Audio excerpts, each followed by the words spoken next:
Շնորհակալություն։ Տիկին Գյուրեղյան, նախ ըստ էության ճիշտ արեցի, որ գրանցվեցի։ Ուրեմն մի քաղաքական ուժի ներկայացուցիչ, այսինքն մի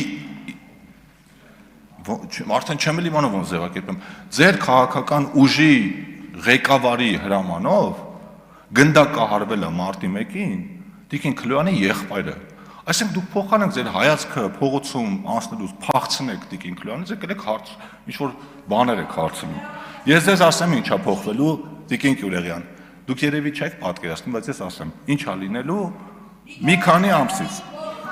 Ես ձեզ չեմ խանգարում, Պարոն Թունյան, մի վարքյան։ Տիկին Գյուրեղյան, ձեր ելույթի ժամանակ, թեպետ դուք նես չի, որ այն ինչ որ ասում եք բոլորս համաձայն ենք, ոչ մեկ ձեր չեն հանում։ Եթե մյուս անգամ դուք ձայն հանեցիք, շարունակեք, պարոն Թունյան։ Ասեմ ինչա փոխվելու մի քանի ամսից հետո, ես կամ նկարագրեմ այս դահլիճի պատկերը, այնտեղ նստած է լինելու Նիկոլ Փաշինյանը, որպես վարչապետ, այնտեղ երևի ես եմ նստած լինելու, այստեղ իմ գործընկերները, դուք տանը հեռուստացույցով նայելու եք, որովհետև խիստ կասկածում եմ, որ դուք անգամ այն կողմն եք տեղ գրավելու։ Դուք շարունակեք, որովհետև ինչքան շարունակում եք, այնքան այդ տեղում հայտնվելու շանսերն եք քչացնում, ժամանակը ցույց կտա, ես ասում եմ, կարակ ես խոսքերս միտեղ ասենք ձեր պատին կպցնեք, դնեք բանով հեռախոսով օրացույցը, հետո կհիշեք։ Հիմա պարոն Դանելյանի ասածներին անդրադառնում, ասում եմ Հայաստանը փոքր երկիր է, կարելի է մարդկանց հարցնել, ինչա կատարվում կոռուպցիայից է խոսում, իրոք Հայաստանը փոքր երկիր է եւ բոլորը ամեն ինչ գիտեն բոլորի մասին։ Դրա համար երեք որ հարցնում եք, ասում եք բջջային հեռախոսներ ով է ներկրում, բա Հայաստանը փոքր երկիր է, բոլորը գիտեն բացի ձեզնից, ով է ներկրում։ Ասում եք պեկում, թալանա, կոռուպցիա եւ այլն։ Հələ մի հատ նայեք մեր պեկ նախագահներից, որ մեկն է դոլարային միլիոնատեր դարձել։ Ուզում եք մարդկանց էլի հարցում արեք, Հայաստանը փոքր երկիր է։ Ձեզ կհիշեցնեն, թե Մաքսայինի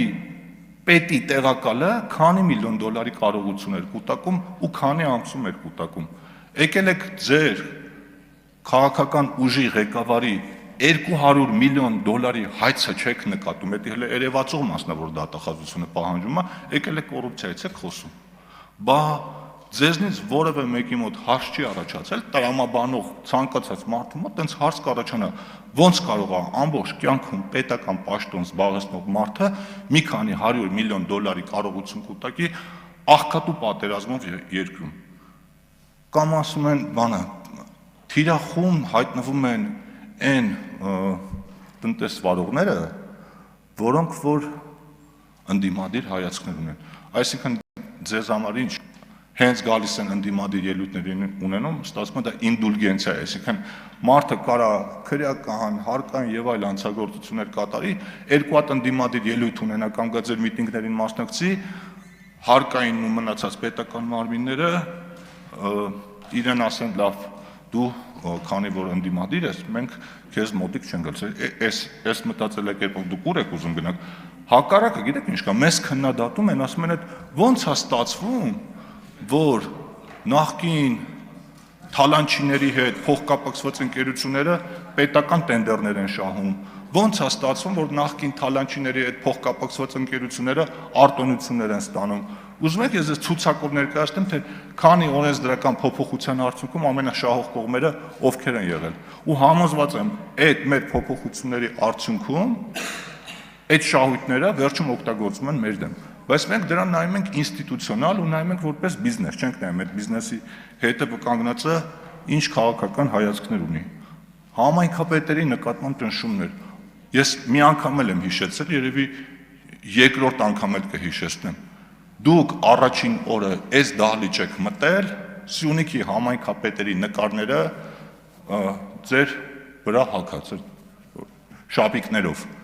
Հետո այդ համայնքապետերի գրեթե բոլորին դուք ինքներդ ամենավատ ձևով թիրախավորել եք ու վերջին մեր մարզային հայցի ժամանակ էլ Արուշ Արուշանյանին ազգի դավաճան եք սարքել, ինչա թե մարդը որպես համայնքի ղեկավար, որը սրտացավ է իր համայնքի համար, վարչապետի հետ դուրս էր եկել ու Գորիսի փողոցներով փորձում էր այդ աշխատանքները ցույց տալ։ Պեկում խնդիրներ կան, բոլոր պետական կառույցներում խնդիրներ կան, բայց մենք այդ խնդիրներով զբաղվում ենք, ոչ թե պարտակում ենք դրանք ու ոչ թե շղթայական այդ հանցագործությունները հասցնում ենք մինչև վերև, ինչպես եղել է ձեր ժամանակ։ Իդեպ, քանի որ մեզ մարդիկ են նայում, նշեմ, որ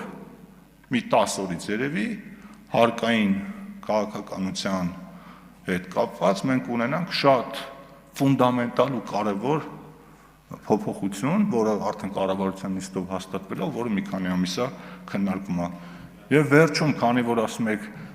գնում եք սարքած այցեր, չգիտեմ, մարդկանց տանում եք միտինգների, ես հազիվ եմ ինձ զսպում,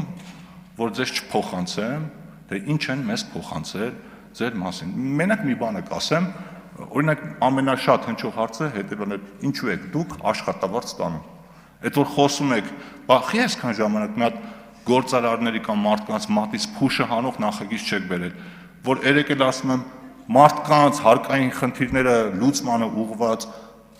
մեծ փաթեթին ձեռնպահ եք քվեարկում, պարոն Մինասյանն ասում է, գիտեք, ասում մենք ունենք այդպիսի բան, պրինցիպ, եթե կան եւ կողմ եւ դեմ կարծիքներ, մենք առաջին անգամ ձեռնպահ ենք քվեարկում, հետո եթե մեր առաջարկները ընդունվում են, կողմ ենք քվեարկում։ Հարգելի գործարարներ, երեք մենք ընդունել ենք օրենսդրական նախաձեռնությունների փաթեթ, որը ամբողջությամբ բիզնեսի խնդիրները լուծելուն է ուղղված։ Ու մեր հարգելի ընդդիմությունը այդ փաթեթին կողմ չի։ Էս էլ իմացեք ու հաջորդ անգամ, երբ որ հունիսի 7-ին կգնաք ընտրություն կատարելու, մի քիչ մտածեք, թե ում եք ձայն տալիս, որովհետև մենք այսօր ցավոք սրտի ունենք մի իրավիճակ, երբ մեր հիմնական ընդդիմադիր ուժերը ունեն մեզնից յուրաքանչյուրից մի քանի հազարապատիկ ավել կարողություն եւ իրենց նպատակը այդ իրենց կարողությունը պահպանելն է ու այդ քաղաքական իշխանությունը օգտագործել իրենց ունեցվածքը բազմապատկելուն ու պահպանելուն։ Այսքանը կներեք, որ թեմայից շեղվեցի, շնորհակալություն։ Շնորհակալություն, պարոն Թոնյան, Արփինե Դավոյան, համեցեք Տիկին Դավոյան, խնդրեմ։